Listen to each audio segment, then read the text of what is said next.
जातीचे नसले तरी आम्ही महात्मा फुलेचे कट्टर कार्यकर्ते आहे, पण बसलेल्या ठिकाणावर लाठीचार्ज होत. अरे मुसलमान खतरे में है, हिंदू खतरे में असं म्हटलं का मत धडाधड जातं आणि आम्हाला चुत्या बनवत राहतात. हे सभागृह ज्यानं बांधलं असेल ना अध्यक्ष महोदय, हे सभागृह ज्या मजुरानं बांधलं त्या मजुराला 100 रुपये रोज होता. मी काढली सगळी माहिती. आणि हा इंजिनियर जेव्हा आम्ही पाहतो या सभागृहाला लक्ष देत होता, पुरत होता वळसे पाटील साहेब, त्याला त्यावेळेस 800 रुपये रोज होता. इंजिनियरले 800 रुपये रोज आणि ह्या सगळ्या कष्ट करणाऱ्या मजुराला 100 रुपये रोज. हे लुटीचे तंत्र आहे. जो ज्यादा कष्ट करेगा उसको लुटना है और जो कम मेहनत करेगा उसको देना है. श्रीमंतांना अधिक श्रीमंत व्हावं आणि गरिबांना अधिक गरीब व्हावं आणि मग गरिबांना श्रीमंताच्या घरी भांडे घासावं अशी व्यवस्था आहे. ही व्यवस्था आहे सरळ सरळ. आणि या व्यवस्थेला तोडण्याची ताकद तुमच्या आमच्यामध्ये नाही, म्हणून ही व्यवस्था आम्ही पाहतो आरक्षणावर येऊन आम्ही आता आमची पोळी भाजणार आहोत. याच्यात नेते मोठे होणार, पक्ष मोठे होणार आणि कार्यकर्ता भस्म होऊन जाईल, पेटून जाईल. अरे मोठे मोठे कार्यकर्ते, मोठे मोठे मंत्री महोदय जर आम्ही पाहतोय का द्वेष निर्माण करणारे भाषण जर करत असेल तर कसं होणार आहे अध्यक्ष महोदय? अध्यक्ष महोदय, पूज्य बाबासाहेब आंबेडकरांनी अतिशय संघर्ष करून लागण तेवढे कष्ट करून अध्यक्ष महोदय बाबासाहेबांना कधी आमच्या शरीरात स्वतःच्या शरीरात जात सुरू दिली नाही. मला बाबासाहेब आंबेडकरचं एक वाक्य अजूनही मनात कोरून ठेवलं अध्यक्ष महोदय. अध्यक्ष महोदय, बाबासाहेबांना हे म्हटलंय का होय मी पहिले भारतीय आहे नंतर सुद्धा भारतीय. आम्ही महापुरुषाच्या नावावर जात लावून देतो, एवढे नालायक निघालोय.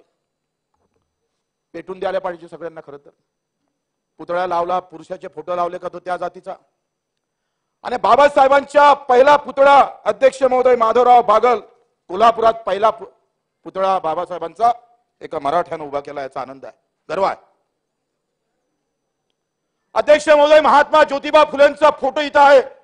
बोलतोय मराठ्यावर बोलतोय, तुम्ही आंदोलन काही कुचकुच करू नका.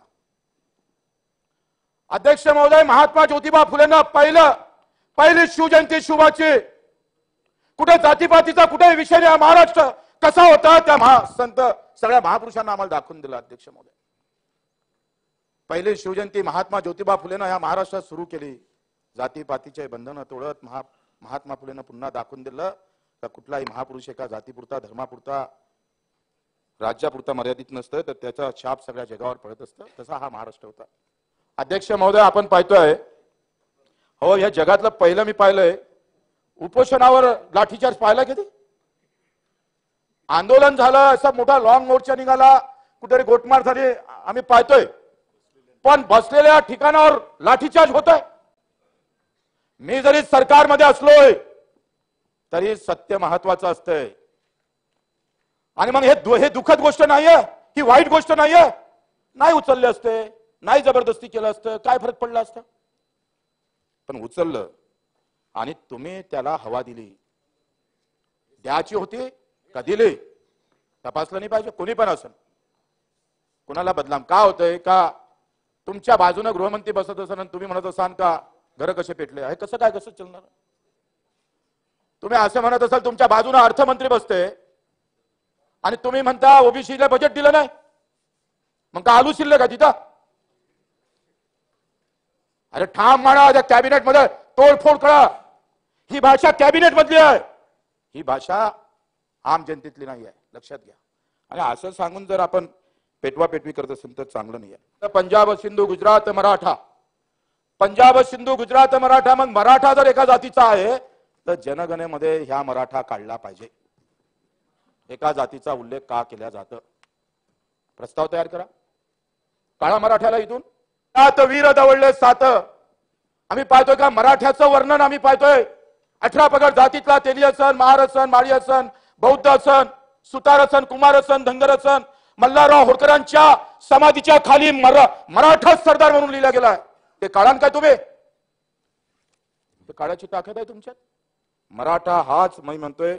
कुंभी 400 वर्षापूर्वी तुकाराम महाराज म्हणतोय बरे झालं देवा कुंभी केलं, नाहीतर अहंकार न मेलो असतो.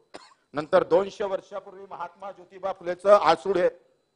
याच्यात काय म्हणताय अध्यक्ष महोदय, ज्या महात्म्याला आम्ही मानतोय, जातीचे नसले तरी आम्ही महात्मा फुलेचे कट्टर कार्यकर्ते आहे. महात्मा फुलेसाठी लागण तेव्हा मरण यावं तेवढं मरण आम्ही स्वीकारू.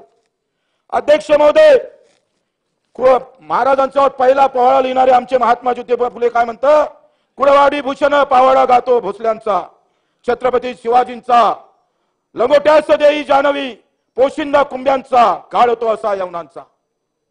अरे महात्मा ज्योतिबा फुलेला खोटे मागताय तुम्ही? महात्मा ज्योतिबा फुलेने खोटं बोललंय. जिजाबाईचे मूळ घर होते पुण्यात, खान राहिला तिथं वस्तीचं, मराठाचं चौकीबंदी गावात शिरण्यास. म्हणजे स्पष्ट होते का मराठ्याला तिथं चौकीबंदी केल्या जात होती, म्हणजे 18 पगड जातीला. अध्यक्ष महोदय, आज मराठ्याला त्यावेळेस बंदी होती, दुर्दैव आता मराठ्यांना बंदी करावं लागतं. भीमरावजी आंबेडकरांचं खंड 10वा आहे, चरित्र खंड आहे. अध्यक्ष महोदय, याच्यात खूप चांगल्या प्रकारचं झेंडा समिती नेमल्या गेली होती अध्यक्ष महोदय, आणि याच्यात झेंडा समितीमध्ये आंबेडकरांचं नाव होतं, बाबासाहेब आंबेडकरांचं. आणि तेव्हा महाराष्ट्रानं ठरवलं होतं का त्या तिरंग्याचा रंग हा भगवा असला पाहिजे. आणि तेव्हा बाबासाहेब आंबेडकरांचा झेंडा कमिटीवर नेमणूक झाली आणि ते दादरला 3 जुलैला आल्या. परत आल्यावर सुरबा टिपणीस हे सगळं सरकारनं छापलेलं पुस्तक आहे. नाही तर तुम्ही अधिक आरोप करणार आहे, तुम्ही एवढे भारी आहे तसे. सुरबा टिपणीस याच्या भेटीला गेले असता ते म्हणाले राष्ट्रध्वज ठरवण्याची कमिटी नेमल्या गेली, तरी आपल्या महाराष्ट्रात आपल्या भगव्या झेंड्याच्या आग्रहाची चळवळ कुठेही कशी नाही. डॉक्टर आंबेडकर स्वाभिमानी मराठे आहे. आता ज्योतिबा फुलेच्या म्हणण्यानुसार भुजबळ साहेब मराठी आहे, वळसे पाटील मराठी आहे, गुलाबराव मराठी आहे, देवेंद्र फडणवीस पण मराठी आहे, सगळेच मराठी आहे. जर आपण आव्हाड साहेब महात्मा फुलेचं तर मानलं तर महात्मा फुले साहेबांचं भगव्या झेंड्याची आग्रही चळवळ कुठंच काही दिसत नाही. आंबेडकर स्वाभिमानी मराठी आहे. शिवाजीच्या भगव्या झेंड्याचा त्यांना तिखट अभिमान आहे. तमाम महाराष्ट्रातल्या मराठ्याने एकमुखाने या झेंड्याचा राष्ट्रध्वज म्हणून पुकारा करतील. दिल्लीत कमिटीला गंभीर विचार करावा लागेल, ही आंबेडकरांची भावना बरोबर होती. आता एवढं स्पष्ट असताना सुद्धा म्हणजे एखादा माणूस, मी माणूसच आहे रे बाबा, तुम्ही म्हणताय नाही माणूस नाही, तुले देवाच्या घरी पाठवतो, देव मला सांगन आणि मग तुले आम्ही मानन का हा माणूस होय. केवढे भयाट उतरे लोक आहेत. अध्यक्ष महोदय, एवढं सगळं असताना राग का येणार नाही अध्यक्ष महोदय? वर्षामागं वर्षे गेले, जरांगे पाटलांनी उपोषण केलं. उपोषण केल्यावर एक समिती नेमली, समितीला पुरावे सापडले आणि ते पुरावे जास्त सापडले म्हणूनही तुम्ही बोलताय. तुमच्या मनात नेमकं काय मला समजत नाही. 8 मराठे मुख्यमंत्री झाले किंवा 18, 50, 60, 200 आमदार जर मराठ्याचे खासदार आहे, तर माझं असं म्हणणं आहे ती जात सुखी झाली अशी कोणी म्हणत असेल तर मग कसं होणार आहे? तुम्हाला काम करायला पाहिजे. राजकीय लोकांना तिथं काम करत नाही. ह्या जातीय अवस्था निर्माण झाल्या पाहिजे. तुमचं आमचं व्यवस्थित जमलं पाहिजे.